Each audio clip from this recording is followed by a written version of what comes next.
Bonjour à tous, c'est Jean-Luc Gros sur sa chaîne YouTube. Aujourd'hui, nous allons parler d'information industrielle, d'innovation et les points forts pour cette semaine du 1er novembre 2024.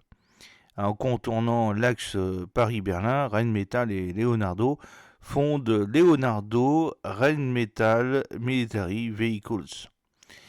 Quant à en Espagne, Indra prend le contrôle de Thess Défense, remodelant la BITD terrestre ibérique. Et que la Bundeswehr, pour son nouveau blindé de reconnaissance, privilégie le Piranha 5 de GEDELS SBS. Le gouvernement Bernier ne touche pas à la trajectoire budgétaire des armées dans le PLF 2025. D'ici 2033, les avions de combat Rafale au standard F5 seront accompagnés d'un drone de combat furtif. C'est signé, la marine néerlandaise achète 4 sous-marins océaniques de la classe Orca à Naval Group. Le fonds européen Argos Witsu aurait décidé de mettre en vente Zodiac 1000 Pro. Équipement de vision nocturne, ExoSense en passe de prendre le contrôle de l'espagnol NVLS. Le belge FN Brewing Group s'intéresse à l'armurier stéphanois Vernet-Caron, le dernier armurier véritablement français. Airbus annonce vouloir supprimer jusqu'à 2500 postes dans ses activités militaires et spatiales. Et en difficulté, Boeing licencie 10% de ses effectifs, mais réussit à lever 21 millions d'euros sur les marchés financiers. Alors, en macroéconomie, le budget prévisionnel de la défense est en hausse en France. Il y a des difficultés politiques en Union européenne pour le projet de Super, Commission défense du Parlement européen. Au Danemark, on a une intention d'achat mutualisé de véhicules blindés de combat d'infanterie. Une commande approuvée en Espagne pour des monoculaires de vision nocturne. Un appel d'offres en France pour l'OMCO des hélicoptères multimissions AS-550 et AS-555 AN Fennec. En Suède, un appel d'offres pour des drones sous-marins de lutte anti-mine et puis un appel d'offres de canons de défense anti-aérienne. Alors chez AeroEvent, on a un contrat export pour des missions téléopérées Swissbait, un premier vol des pseudolithes solaires Horus A. Chez Airbus Defence and Space, on a des projets de suppression d'emplois, et puis on a l'inauguration d'une ligne d'assemblage à l'étranger pour des avions de transport militaire C-295. Chez Airbus Hélicoptère, on a une feuille de route et une nomination dans Helidrone, et puis une réduction d'une commande d'hélicoptères de transport tactique multirôle H225M Caracal. Il y a des nominations aussi chez Ariane Group. Il y a donc des résultats financiers en baisse et déficitaires malgré un chiffre d'affaires en hausse chez Atomic Weapons Establishment. La modernisation d'une usine d'électronique chez BAE Systems, un contrat export pour des canons navals MK45 de 127 mm, la notification au Congrès d'un système de mission des avions de guerre électroniques EA-37B. Chez Bell, un contrat d'hélicoptères commerciaux Bell 412 EPX, puis un contrat export pour des hélicoptères légers multirôles Bell 412. Chez Boeing, un contrat export pour des bombes guidées JDAM et laser JDAM, un contrat export de MCO des avions de transport militaire C-17A Globemaster 3, un contrat export pour des bombes guidées GBU 39 SDB1, la suppression d'emplois chez Boeing, qui est quand même assez forte, une forte perte nette aux résultats trimestriels, un projet de cession partielle pour les activités spatiales et puis un succès d'une levée de fonds pour le financement du groupe. Chez Bollinger Schulthard, on a un contrat de navire caserne de type APL-S. Chez Silas, un contrat pour des armes laser anti-drone LMAP. Chez Dassault Aviation, un contrat de drone de combat, avion de combat Omnirole Rafale F5 avec un drone. Un contrat chez Elbit System pour des armes laser de défense aérienne Iron Beam. Chez Embraer, un contrat export pour des avions de transport militaire et de ravitaillement en vol KC-390 Millennium.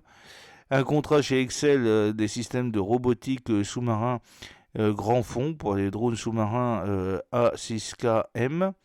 Chez Exosense, des investissements à l'étranger pour de l'optique spatiale, recherche et développement et innovation. Et puis un projet d'acquisition d'une société pour l'équipement de vision nocturne. Chez General Atomics, on a un contrat export pour des drones mâles de reconnaissance armée et de surveillance maritime MQ-9B Sky Guardian et Sea Guardian. Un contrat chez General Dynamics de sous-marins nucléaires d'attaque de la classe Virginia. Et puis une présélection de véhicules blindés de reconnaissance 6.6 Corsac.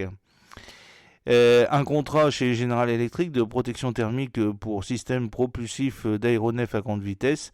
Et puis une sélection de turbines à gaz LM2500 pour les corvettes lance-missiles de type NGMV. Chez Emeria, on a une prise de participation majoritaire au capital de la société pour la surveillance de l'espace. Et puis chez Indra, on a une prise de participation majoritaire au capital d'une société pour l'armement terrestre. On a l'acquisition d'une société pour l'espace. Chez KNDS, on a l'inauguration d'une filiale à l'étranger pour le MRO terrestre. Et puis un contrat export à venir pour les canons automoteurs César MK2 de 155 mm. Chez Kongsberg, un contrat export de systèmes mobiles de défense aérienne à moyenne portée NASAM, et puis une intention d'achat pour des systèmes mobiles de défense aérienne à courte et moyenne portée Nomad et NASAMS. Chez L3 Harris Technologies, on a une sélection pour des MRO des avions de patrouille maritime P8A Poséidon. Chez Leonardo, le rachat et l'intégration d'une entreprise et puis la création d'une co-entreprise pour l'armement terrestre. Chez Lockheed Martin, on a des nominations, on a un contrat export pour des missiles de croisière AGM 158B2 JASSMER, un contrat export pour des missiles de navire AGM 158C 3LRASM, un contrat pour des torpilles lourdes MK48 Mod 7, un contrat pour des missiles balistiques embarqués UGM 133A Trident 2 D5, un contrat export pour des suites intégrées de guerre électronique, une notification au Congrès pour des missiles air-sol anti-char AGM 114 R3 Hellfire, et puis une notification au Congrès pour des roquettes guidées sol-sol M31A1 GMLRS, missile balistique tactique M57 Attack MS. Chez Nammo, on a un contrat d'obus de 30 x 173 mm, un contrat obus flèche APF SDST Swimmer de 30 mm, un contrat export chez Naval Group de sous-marins océaniques de la classe Orca, et puis chez Navantia, un contrat export de corvette de la classe AL Jubail.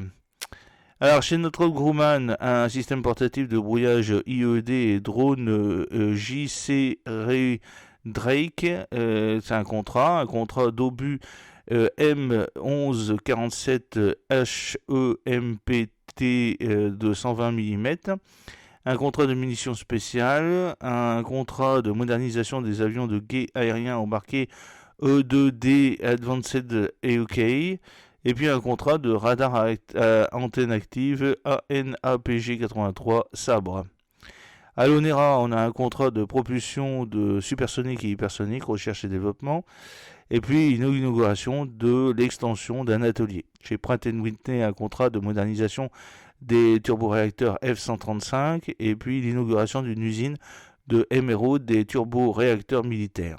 Chez Raytheon, un contrat de missiles sol-air anti-drone Coyote, un contrat de brouilleur aéroporté NJJ MBX, et un contrat de missiles surface-air de défense aérienne RIM 162 ESSM Bloc 2, un contrat de missiles RR courte portée AIM 9X Sidewinder 2, un contrat de bombes planantes guidées GBU 53B Stormbreaker 2, un contrat de missiles de croisière hypersonique, une notification au Congrès de torpilles légères MK54, une notification au Congrès de radar mobile de surveillance aérienne et de contre-batterie ANMPQ 64F1 Sentinelle, et puis une notification au Congrès de missiles RR à courte portée AIM-9X Block 2 Sidewinder. Intention d'achat de missiles de défense aérienne et d'antimissiles SM-2, 3C et SM-6. Chez Reliance Naval et Engineering, le projet d'implantation d'une usine d'explosifs munitions armes. Chez Rheinmetall, un contrat export pour des tourelles Sky Ranger 30 au but de 30 mm. Un partenariat industriel de stratégie d'entreprise. Un contrat export de grenades fumigènes de 66 mm. Un contrat export de véhicules blindés de combat d'infanterie Boxer 8.8. Un contrat d'obus flèche KE 2020 Neo de 120 mm. Un contrat export de mines anti-chars. Un contrat export de mortiers embarqués EIMOS de 81 mm. Et un partenariat industriel de drones terrestres. Chez ROAG International, l'accusation de falsification de bilan. Chez Saab, on a un contrat export pour des radars embarqués de veille de surface et aérienne ANSPS 77 6 Giraffe MMR. Et puis un partenariat industriel commercial d'avions d'alerte avancés Global AI. Chez Sabena Technics, on a la nomination d'un nouveau président exécutif. Chez Safran, des partenariats industriels-universitaires pour l'innovation.